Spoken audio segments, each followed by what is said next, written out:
I want to thank each and every one of you for coming out. I know you all had a lot of things you could do. So how about a round of applause for each and every person who came here.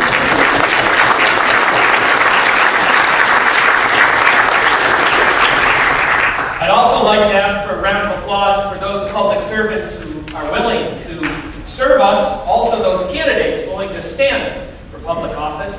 We live in a time and an age and a culture in which it is easy to become cynical. The position of a politician or a public servant or leader is not an enviable position today. And I'd like to thank these women and men for giving of themselves, their time, and their families' time to represent us in Juneau. So a round of applause.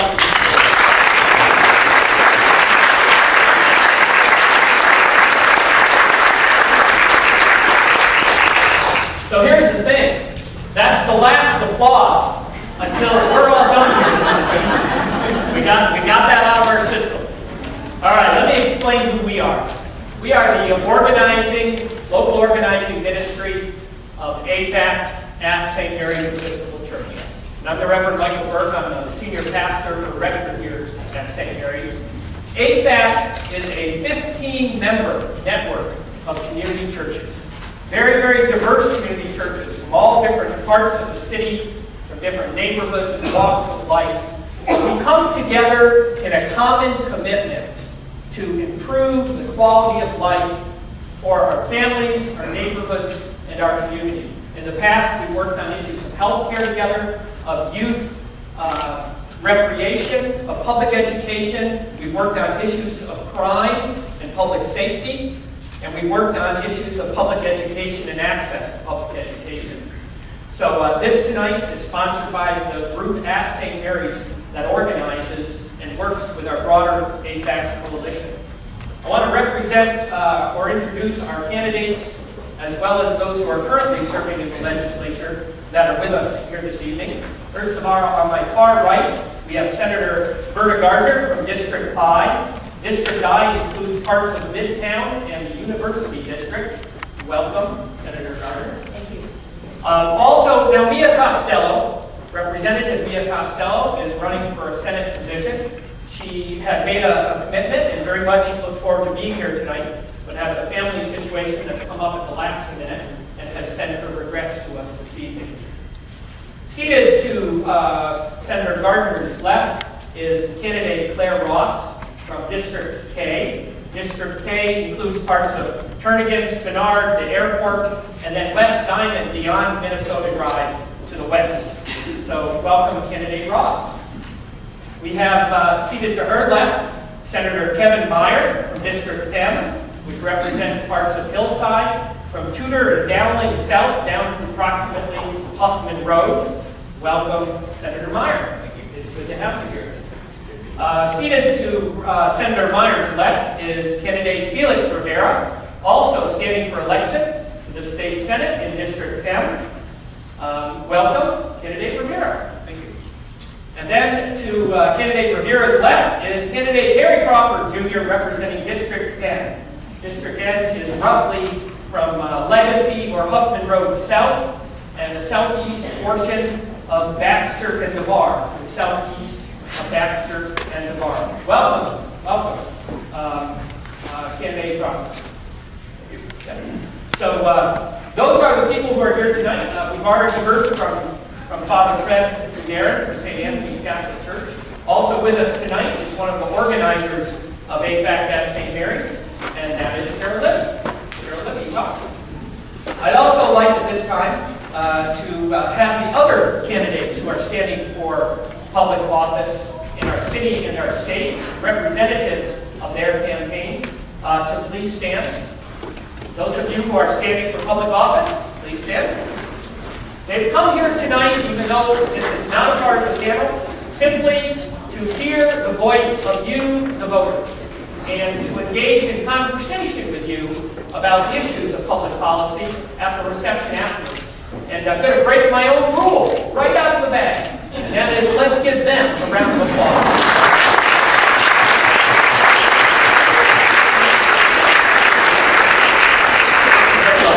If you're new to St. Mary's, we break a lot of rules around here. It doesn't trouble us a whole lot. But here are the rules that I expect you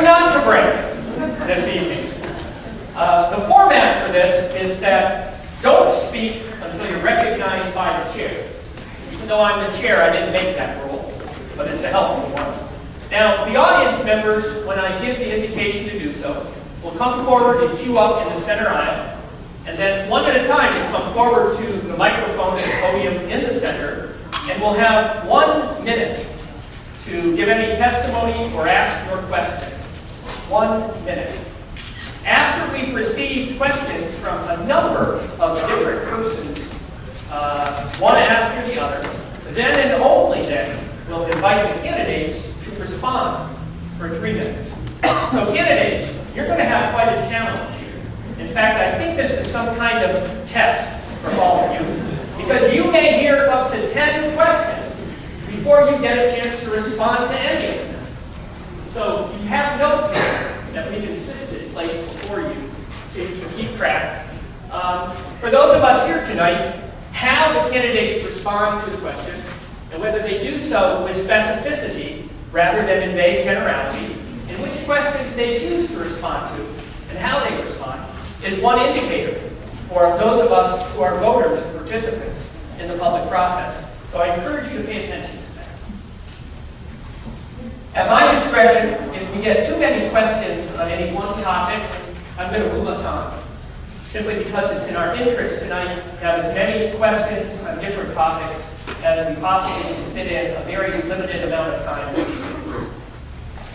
At this point, I would invite those who would like to come forward and queue up in the center with your questions. Questions are open to anyone who came here tonight. We've not done any pre-screening on these. When you come forward to the microphone, I'm going to ask that you identify yourself by name, and if you are a member of one of the AFACT churches, please share with us what congregation you are from tonight. And our first question, go ahead and introduce yourself. Good evening, I'm Beverly Churchill. I go to the Gloria Day Lutheran Church. Moved to amend Anchorage and We the People Alaska Coalition. We'd like to learn your position on whether the Alaska Constitution guarantees constitutional rights to only individual human beings or also to corporations, unions, and other artificial persons.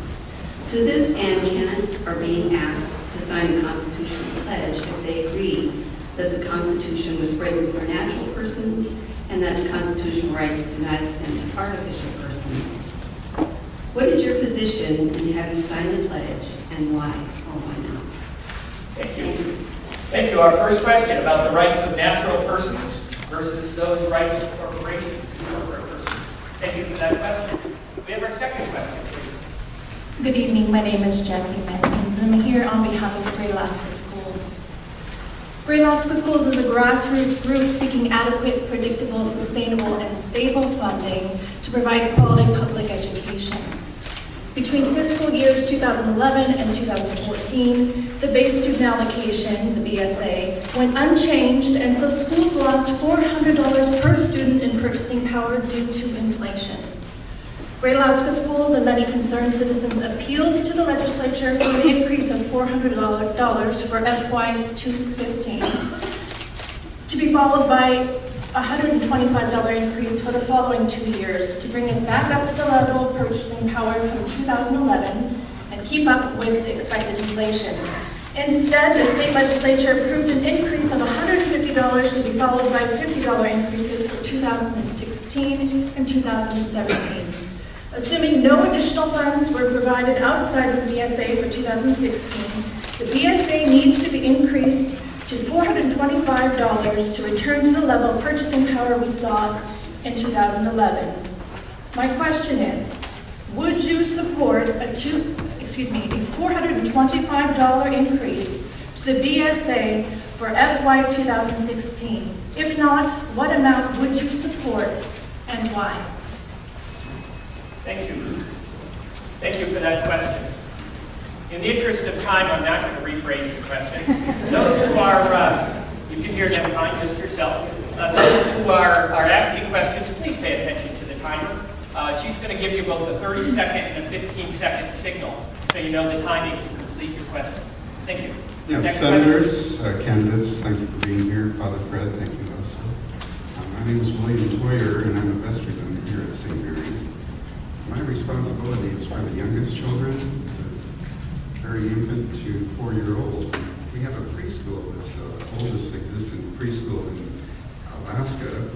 St. Mary's Grady Play School is our preschool. And I found that there's a lot of research that indicates students have advantage throughout their school career if they have support in the early years.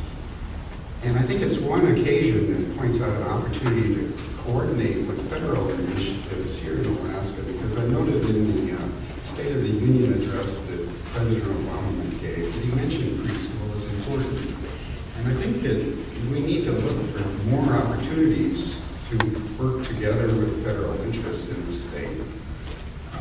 Sometimes you hear antagonism about opportunity and work that the federal government does in Alaska, but I think it'd be far more fruitful to collaborate on work where we're able to, because there's many complexities about how that relationship will work. Thank you. Thank you. Your question, please. Good evening.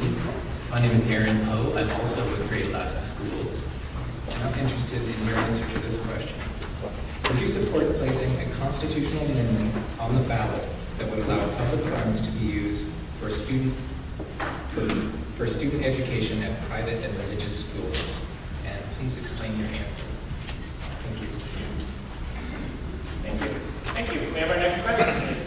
Hi there, I'm Dina Mitchell, and I attend the Unitarian Universalist Fellowship here in town. Thank you so much for hosting this, and I also am here representing Great Alaska Schools. And my question is this: you've heard that what the Great Alaska Schools was asking for this past session was a significant increase in the BSA so that we get back to 2011 levels of funding and support for our children. Back in the 90s and early 2000s, so we had similar declines in revenue to what we have now. We had fairly small capital budgets. In this session, we had a $600 million capital budget, and what we were asking for schools was actually equivalent to a $100 million increase in spending. So I'm just curious how you feel about these projects being brought back to districts such as Cabana Bridge, Una Road, Tudor Extension, when they possibly could be put off, like capital projects were in the 90s, and we kind of feel like that is at the expense of our current school children. So that's my question. Thank you, Nina. Thank you for that question. Next question, please. I'm Ari Gardner, and I'm here from Alaskans for Fair Minimum Wage. And so, as you guys know, in 2003, then the state legislature voted to eliminate a cost of living adjustment to the state minimum wage, after previously voting to approve it and raise the wage the previous year. If they had not done that, if they had removed the COLA, then it would currently be $9.53. So you guys all know that we've now taken this to the ballot. So in November, Alaskans are going to have a chance to vote yes on ballot measure 3 to raise the minimum wage to $9.75 by 2016. My question for you is, if you're elected, then if a similar bill comes up to once again strip away the cost of living adjustment or to introduce a tip credit, then how would you vote? And how do you plan on voting on ballot measure 3 in November? Thank you, Eric, for that question. Next question, please. Hi, I'm Valerie Buckendorf. I'm a lifelong member of St. Mary's, and I'm on the children's ministry team here. I'm also a member of Great Alaska Schools, and my question's pretty straightforward and simple. What, if any, state expenditures do you consider to be a higher priority than funding for public education? Thank you, Valerie, for that question. Next question, please. I'm Blanche Crandall, and I'm a member of St. Anthony's Church, and I'm interested in the moral compasses of each one of you and what's good for the common good of all citizens. I'm very interested in an organization called ALEC, which is American Legislative Exchange Council, which is a think tank for Republicans out of D.C., although some Democrats have joined. And I want to know what you are, if you are a member, have you ever been a member, have you got ties to it, and are you continue to be a member? each legislator from different states partners with a big company like AT&T, Verizon, Pharma, Johnson & Johnson, there are so many of them, and they come back and they go against everything that's anti-public. They go against schools, they go clean air, you just name it. And so that is my question to each one of you. Thank you. Thank you, Blanche, for that question. Next question, please. Hi, I'm Frank Boxwood. I'm with Gloria Lutheran Church, and I'm part of a local, we have a temporary organizing committee around exploring transparency. And in the recent years, with Medicaid expansion not being taken, and the issues around transparency with golf courses just getting stuck in the budget at the last minute, closed meetings, canceled meetings, people are feeling disempowered, and we need to improve transparency. And I just want and Cabada and the Connect Arm Bridge crossing and secret deals and the port and all of that stuff going on. We need a lot more transparency. What would you do to increase transparency so that we could feel like we're more empowered and more part of the process? Thank you. Thank you, Frank. Next question. I'm Tom Neiswetter from St. Mary's, and we're concerned about the increase in the budget over the last 8 or 10 years. And the 800-pound gorilla in the room is rising healthcare costs. We have the greatest costs in this country. They've increased faster than anything else. And if between state Medicaid, retirement programs, and union contracts, which the state manages, I think we've not leveraged, I want to give you ideas, our power as a state government, yet really trying to control and deal with these costs. I'd like to give a try on this. Thank you, Dr. Neiswan. Next question. Good evening. Thank you for being here. My name is Val Buffon. I serve here on vestry at St. Mary's. My original question had to do with others that have come before me, but I would like to ask where each of you stand on how you feel our current previous question had to do with the spending side of state resources. I'd like to know what your position is on the revenue side. We just recently had a very controversial vote here in the state, and I'd like to know if you're satisfied with the current level of taxation for the industry, or what you feel we need to do going forward. Thank you. Thank you, Val. Next question, please. My name is Shirley Smith, and I wanted to talk briefly about the homeless. There are tiny houses being built all over the lower 48. In Madison, Wisconsin, they built a 99 square foot home that cost them approximately $5,000, and that was with a compostable toilet. No electricity is there. They plan to put solar power. In Eugene, Oregon, they built 21 bungalows, 64 square feet homes and 84 square feet homes. No electricity, as I said previously. Those cost $100,000 for 21 of them. These are also being built in Texas and New York.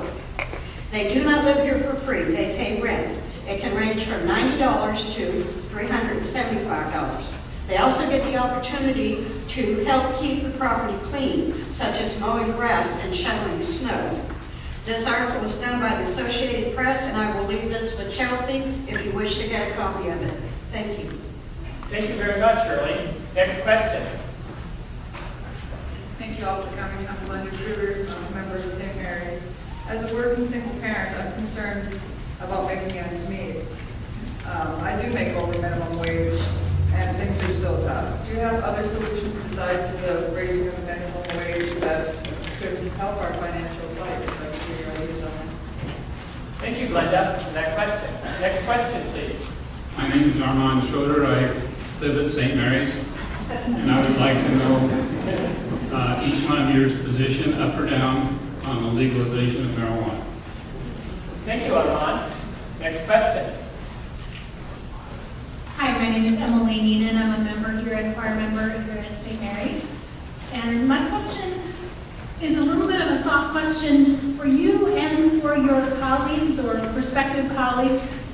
What do you think people need to hear here in the legislature to convince people to support prevention and early intervention programs in the state. Thank you, Emily. We're nearing the end of our time. We have time for 2 questions. I see there are 2 people queued up. Next question, please. Hello, my name is Lynette Marino Hills, and I live in the Harry Crawford's area. I would like to make a question regarding the mental health. I am not a member of this church, but I do believe in God. My son passed away a year and a half ago due to spice, and he had, in the result, he had mental illness. I would like to know if it comes to the political process, if they would support that the residences of the mental illness people, that all metal detectors be installed to prevent more tragic incidences. Thank you. Thank you for your question. Next question, please. Good evening, everyone. My name is Imelda. I belong to St. Anthony Parish Church. I am a nurse, and in our clinic, we see a lot of patients who do not have insurance. My question is, if you get elected, will you be willing to work for expansion of coverage of Medicaid? Thank you very much. That gives us 15 questions. Candidates and current legislators, I think it would be easier if you were here tonight for the advanced round of Jeopardy. I'm now going to give you 3 minutes each to respond to each or every one of those questions in detail. Or do the best you can to respond to what you wish to in the manner in which you wish to respond. The first response for 3 minutes goes to you, Senator Berta Gardner from District 9. Let me tell you quickly, you're going to have to get right up close to that microphone because everyone's having difficulty this evening in order for people to hear you clearly in the back. I want to start by saying nobody ever before said I was on the far right of anybody. Proportionate? Absolutely not. When corporations can go to prison, then they can think about making people.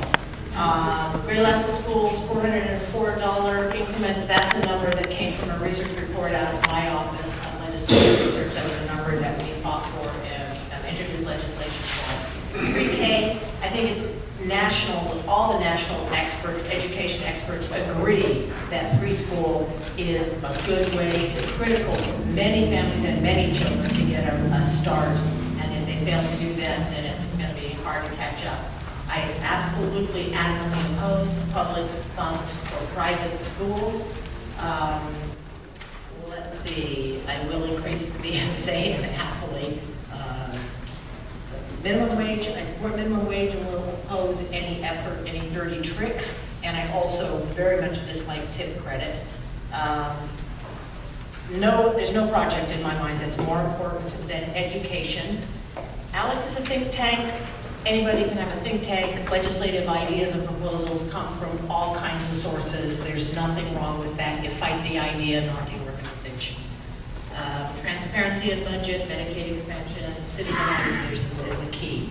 You know, there is no substitute whatsoever for citizens being engaged, active, asking questions, advocating. Sometimes it's frustrating, as Great Alaska Schools can tell you, but that's the way to do it. Budget increase, healthcare costs. I mean, obviously, Medicaid expansion is one of the key elements. Maybe we can argue about the numbers, but up to 42,000 more Alaskans having health insurance, giving them access. Let's see, homelessness. Several years ago, we tried to work with the mayor, and I thought we were going somewhere, and I don't know what happened about it, but it was about having a legal camping place in Anchorage for the homeless people. My view is that many of the homeless people, it's not a question of poverty, it's a question of mental illness, substance abuse, but you can't effectively treat those problems when people are homeless. So you have to start somewhere, and a safe place with water and services provided is great. Help for low-income single parents. So I support the sliding scale of daycare assistance for low-income people, but there's no doubt about it. single-parent, low-income, you've got a lot of things to fight. Marijuana, I think we make criminals of lots of people, destroy their futures, and frankly, I don't care about marijuana very much, but I think our entire war on drugs is a colossal failure. Any kid can find whatever they're looking for in any school today. It's a failure, and there's a better approach than criminalizing it. Legislation to support prevention and intervention, that's a tougher one I don't have time to get into. Metal detectors, I need to know more about that. Medicaid expansion, critically important, and thank you very much. It's a race.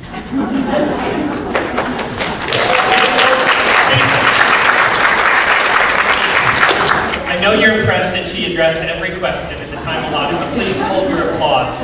We need to give everyone a fair shot at this. Candidate Claire Ross from District K, it is your opportunity. Well, the bottom line is that we live in a society where the rich are getting richer and the poor are getting poorer. And our legislator has been standing by, putting the interests of corporations ahead of the people. And for almost all of these issues, I would vote yes in support of the people. We need to fund education. We need to fund healthcare. It's wrong that people are sick in this state and not getting healthcare. It's wrong that we are not investing in our children with adequate education funding and programs like pre-K, which I strongly believe in based on my experiences working at the library in that area. Minimum wage, I worked those minimum wage jobs in the fish processing plants and as a waitress, and it is impossible to survive on those wages. And it's immoral that our legislature has not addressed that issue in the last 10 years. So I would vote yes for it, and I will not touch it when it comes back from the legislature. As for ALEC, I would probably not be invited to join. I would not let outside interests push legislation down our throats. I am very much about, I believe that Alaska, our people are our greatest resource, and I would want ideas to come from our people and not from outsiders. While I will always look to the outside if there are great ideas, like the unique housing that she told us about, I'm not going to take verbatim legislation and introduce that in our legislature. Let's see, this is a very interesting format to do this. And regarding some of those budget questions, we have billion-dollar deficits. We have some of the biggest deficits our state has ever seen. And yet we're not expanding on Medicaid, we're not investing in education. Where is this money going? I want to make sure that we invest responsibly. Working for the library, I know how to get things done on pretty much no budget. And I know how to identify government waste, so I very much be looking closely at capital projects that are wasteful. For instance, at the library, we were shovel ready for the LUSAC expansion. We had our plans, we have money for the project, and we got passed over for projects that were far down the line. That might be necessary, but they got $10 million that's going to sit in the Muni's coffers for years without being spent. I want to prioritize capital projects that the community has weighed in on and supports and have gone through the public process and show that they will benefit the community. And I'll just wrap it up there. Hopefully I answered all of the questions. Oh, homelessness? All right, I'm very concerned about homelessness. Our city is ignoring the issue, and we have chronic inebriates who have no place to go, and we have families and kids and teenagers who are living out on the streets or living in their cars. I'm very glad that we had the Claire House expansion over in my district in Spenard, and I would like to see more of those projects. I think that addresses domestic violence as well, which was not brought up, but I am very concerned about that issue. Thank you very much, Candidate Ross. Please hold your applause. Please hold that. It is now the opportunity for you, Senator Meyer. You have 3 minutes. Okay, good. Thank you very much. Again, I want to thank AFACT for putting on this forum, and especially the music ahead of time. It's very nice. Okay, I'll try to go through as many as I can as well, and I hopefully got them all written down here. I do agree that corporations and unions are not natural people, and I also agree on the education funding. That was a very difficult issue for us, and it wasn't the amount that I wanted.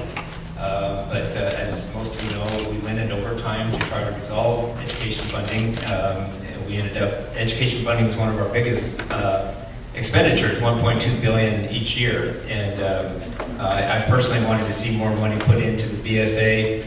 We reached a compromise where part of it's in the BSA, part of it's outside the BSA, but we agreed to do a study to see what is the right amount. Each school district's different in the amount that they felt like they needed. Again, that's all part of the process down in Juneau is compromised. As far as the capital projects versus education funding, I do feel that education funding is the most important, certainly. But you got to have a balance. You got to have some capital projects. You got, your school buildings are capital projects. We talked about homeless here. Well, one of the problems and affordable housing and how can I make my dollar go a little bit farther. Well, our biggest expenses, one of our biggest expenses, if not the biggest, is housing, whether rent or own. And that's why the Kinnick Arm Bridge has to be discussed, because we have to find more room for people to go and live. I am not a member of ALEC, would not be a member of ALEC, never have been a member of ALEC, or ALEC, I guess it is. Openness in the process, I've talked to the folks here with AFACT several times about that. We've done better. Certainly, we can do even better.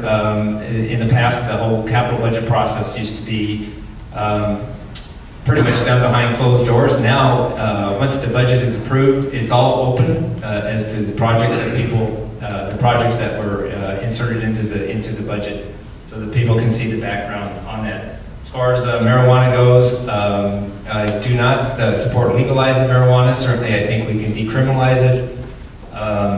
As I've worked with Emily on tobacco smoking, I think it was a mistake making tobacco legal back whenever we did that in the 20s or something, and I think marijuana could be just as bad, if not worse. We talked about, somebody brought up spice and bath salts, serious problem in this community. It's 2 bills that I had as a legislator. And finally, as far as medical needs go, I think we were in pretty good shape here in Anchorage as far as the neighborhood health center and project access, but we need to do better. Thanks. Thank you very much, Senator Meyer. Candidate Felix Rivera. Felix, it is your 3 minutes. Thank you, and thank you all for welcoming us to your home of worship. I'm going to first off start by saying that I think Alaska used to stand for something. Alaska used to stand for equality, a certain stick-to-itness, where we did things, we got things done. We didn't wait for decades to wait for all these studies, waste millions on studies. We got things done, we built, we created jobs, we educated our children. I fear that now we're going down a different path. Instead of representing our people, our government is instead representing corporations and the interests of others. And I think that's wrong. So I think that really goes into lots of these questions. So first, yes, corporations and unions are not people.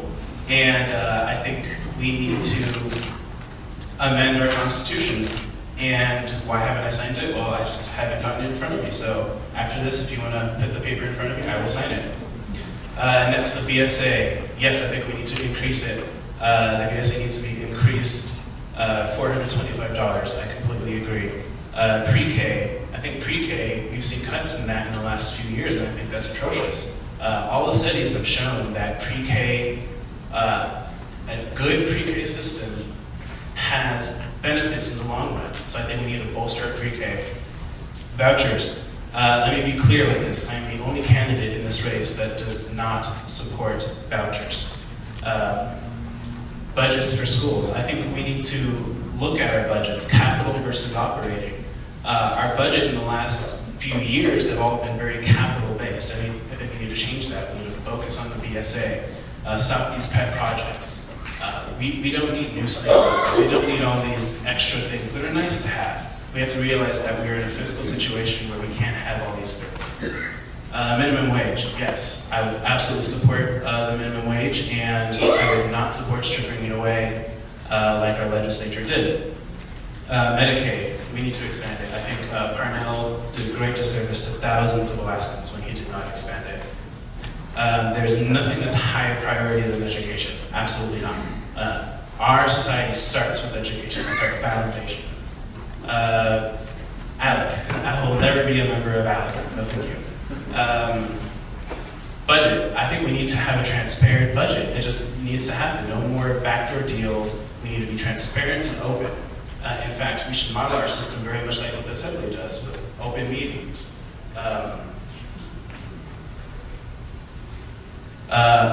Financial plight. One thing that's really important for me is student loans and finding a way to decrease student loan debt. We did it on the federal level. I think we still have more work to do on the federal level. Let's do it on the state level.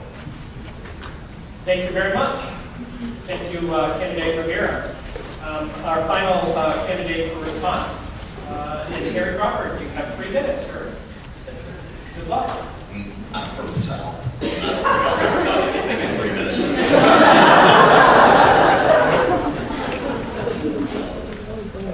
So, starting out with the Move to Amend movement, I think the Citizens United decision is the worst decision since I've been alive, maybe since the beginning of the country, that the Supreme Court has ever made. I am so in favor of Move to Amend. Education, it is my first priority. It should be refunded a year in advance. Every $425 is the minimum that I would put into the BSA. Early education gives us a solid foundation to build on. It benefits kids all the way through their educational career.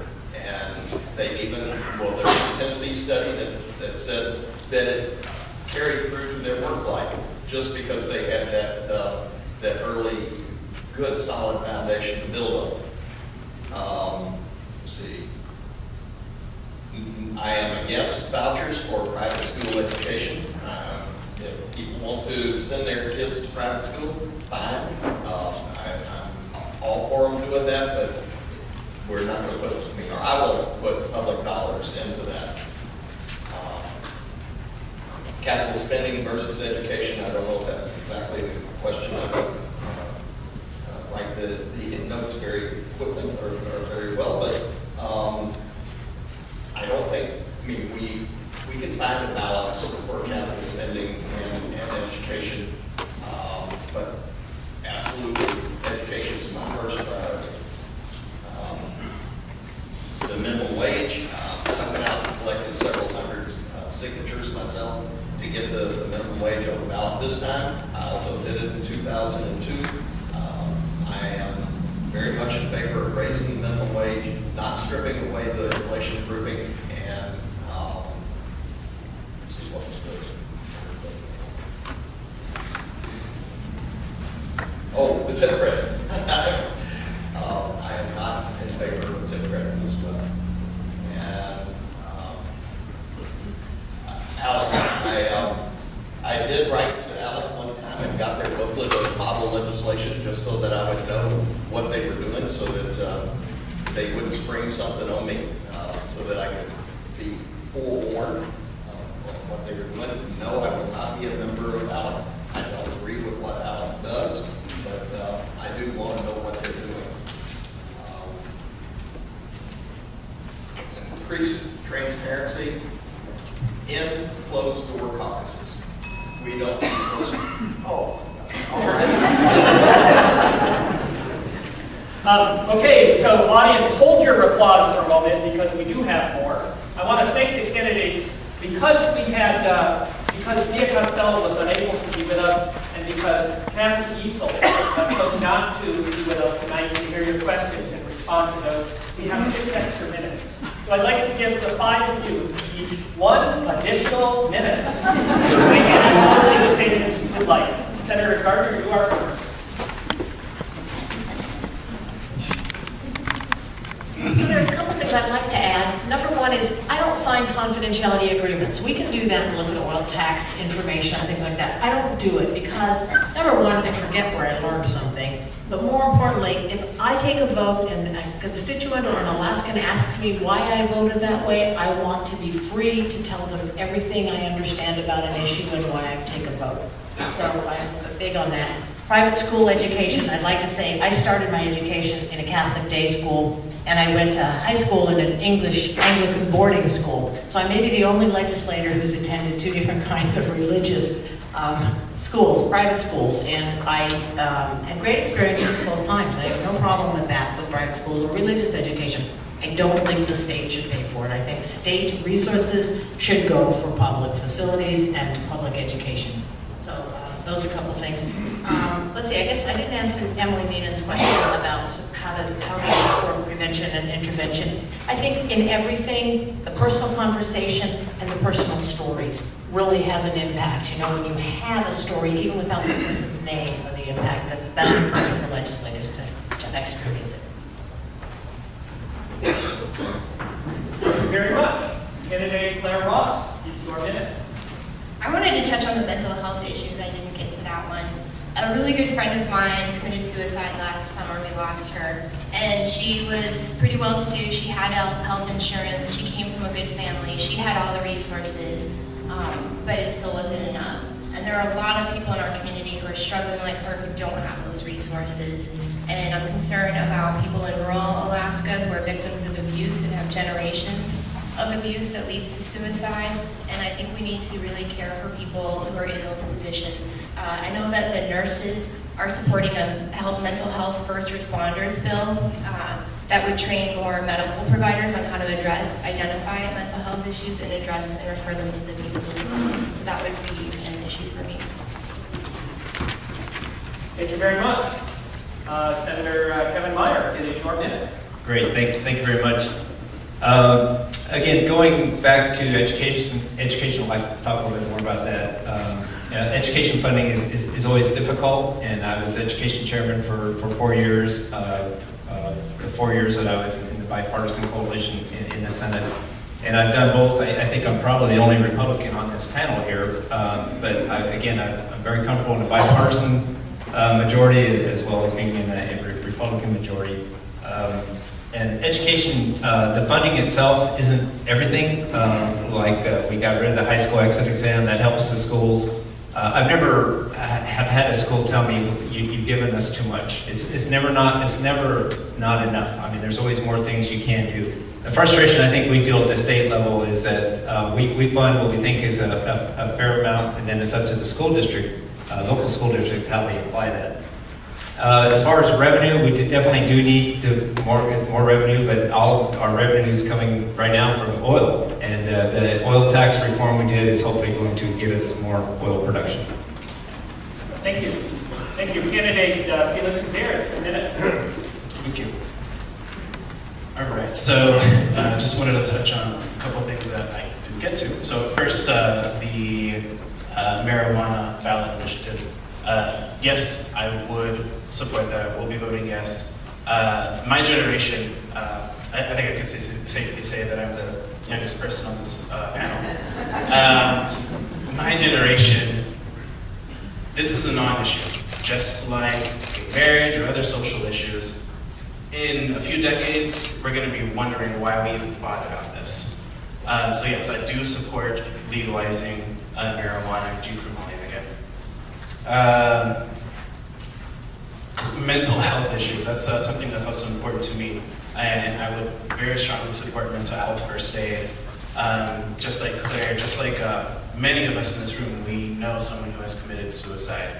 And especially in my community, I'm openly gay, and in my community, that is a huge dilemma, especially in rural Alaska. Thank you very much. Candidate Harry Crawford Jr., it is your minute. Thank you. You know, I came up the highway in 1975 from Louisiana because I'd heard that there was going to be a pipeline built up here, and I was a brand new journeyman iron worker, and this was the most exciting place in the country to be at that time.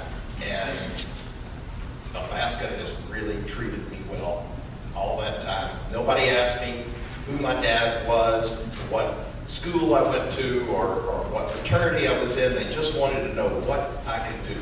There was opportunity that abounded here. I want that same kind of opportunity for our kids today and for future generations. I have 4 kids now. I met my wife on the pipeline in Valdez early one morning on the way to work.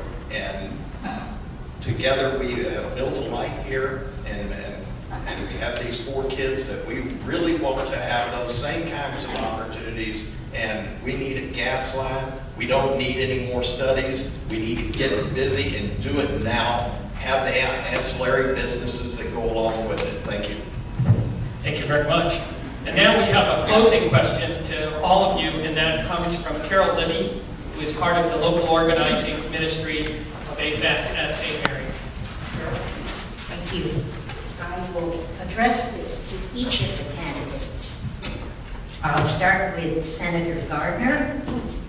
If elected to office, would you agree to meet with the AFACT leadership from St. Mary's in 2 months to discuss our concerns? Well, there's no if about being elected because I'm unopposed. We'll take that. But as a general rule, I am happy to meet with anybody who has questions or information they want to share with me. The 2-month timeline, I am taking a Could I family just have vacation. a yes or no? Oh, I don't think it's in 2 months. I mean, I'm happy to meet with AFACT or with anybody else, but I don't know about the date. In 2 months from there, I might be out of town. Okay, we'll try to make it convenient for you. Candidate Fox, if elected to office, will you agree to meet with the AFACT leadership from St. Mary's in 2 months to discuss our concerns? Yes, definitely. If you weren't in a church, I would have said that even stronger. I was really big fan. Just yes or no? I'm a big fan of AFACT.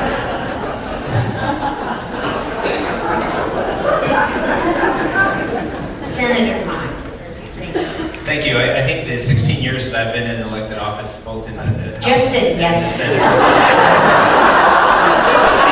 The answer is yes, and I've always met with you guys, and I'll be happy to meet with you tomorrow. You don't need to wait too much. Thank you so much. We do appreciate this. Candidate Rivera, would you consider, if elected to office, will you agree to meet with the AFACT leadership from St. Mary's to discuss, in 2 months, to discuss our concerns? Yes. Thank you.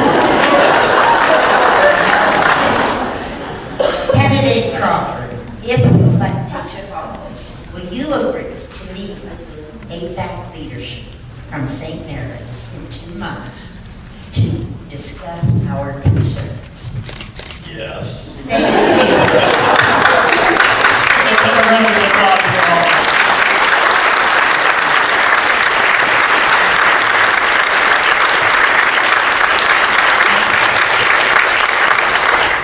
Senators and candidates, I have one final question, and I'm going to pose it as a Jeopardy final round question, and whoever gets to the microphone first has it.